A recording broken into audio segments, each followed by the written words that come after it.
मैं आप सभी को एक बात बताना चाहता हूँ और आपको इस बात को समझने की ज़रूरत है। भारत में एक ऐसे नेता हैं जो लगातार चुनाव हारने के बाद भी वो अपना हिम्मत नहीं हारते और संघर्ष से नहीं चूकते। काफ़ी लोग इस बात को सुनकर समझ गए होंगे कि मैं किसकी बात कर रहा हूँ, और जो नहीं जानते मैं उनको बता दूँ। एक ऐसा परिवार है भारत में जिसका लोग सम्मान करते हैं, इज्जत करते हैं और जिसके पास पैसे की कोई कमी नहीं है। फिर भी उनके उस परिवार का एक लड़का जो जीवन भर संघर्ष करता रहा। मैं बात कर रहा हूँ राहुल गांधी जी की, जो राहुल गांधी जी गांधी परिवार से आते हैं। पंडित जवाहरलाल नेहरू जो उनके परदादा थे, उनके वो प्रधानमंत्री थे, और राहुल गांधी के पिता राजीव गांधी वो भी प्रधानमंत्री थे। उनकी जो दादी थी इंदिरा गांधी वो भी प्रधानमंत्री थी।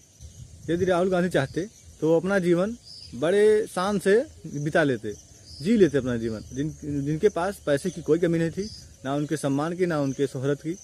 तो फिर भी उन्होंने भारत में प्रधानमंत्री पद के लिए वो पूरे भारत में संघर्ष किए और अपनी मेहनत से वो काफ़ी लोगों को अपनी तरफ आकर्षित किए। उन्होंने कुछ समय पहले भारत जोड़ो आंदोलन किया, जिसमें काफ़ी लोगों को उन्होंने अपने साथ लिया और काफ़ी लोग उनसे जुड़े, जिससे उनका कद और बढ़ा। इसके बाद उन्होंने बिहार में जाकर के वोट चोर यानी कि वोट अधिकार यात्रा किया, जिसमें वोट चोर का नारा फेमस हुआ, और इसके बाद से वो पूरे भारत में काफ़ी ज़्यादा उनकी लोकप्रियता बढ़ गई और अब वो प्रधानमंत्री पद के लिए सच्चे उम्मीदवार बन गए हैं।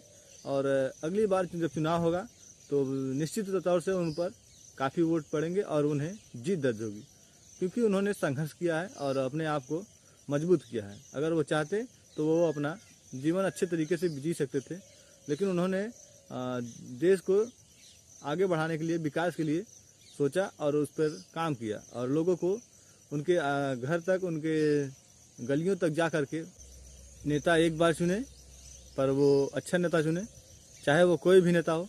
क्योंकि नेता अब 5 सालों के लिए नहीं बल्कि वो 10-15 सालों तक लिए चुना जाता है। क्योंकि आप देख रहे हैं जो ये राहुल गांधी जी जिनका पर्दाफाश किए हैं, उन्होंने ये दिखाया कि कैसे चुनाव आयोग के साथ मिलकर, ईवीएम के साथ मिलकर के प्रधानमंत्री जी कैसे वोट चोरी करते हैं, लोगों के वोट काटते हैं और नए वोट जोड़ते हैं, जिससे उनकी जीत होती है। तो आप अगर किसी को एक बार प्रधानमंत्री चुनेंगे तो वो 5 सालों के लिए नहीं बल्कि 10-15 सालों तक के लिए अपने आप को पद पर रखना चाहता है। बिहार में राहुल गांधी ने एटम बम फोड़ा, जो वोट चोर का, वोटर लिस्ट का जो नारा लगाया, और उसके बाद से ख़त्म होने के बाद उन्होंने कहा कि अभी हम हाइड्रोजन बम लाने वाले, जो एटम बम से बड़ा होता है। जिस दिन हम हाइड्रोजन बम लाएंगे उस दिन से प्रधानमंत्री अपना मुंह नहीं दिखा पाएंगे और इनका पूरा पर्दाफाश हो जाएगा। और हम सभी को इस बात का इंतजार है कि हाइड्रोजन बम क्या होगा। और चुनाव में आप सभी सक्रियता से भाग लें और अब अच्छे नेता को चुनें जो देश का विकास कर सके, गरीबों का उत्थान कर सके, ना कि गुजराती और तमाम ऐसे जो बड़े बड़े नेता हैं।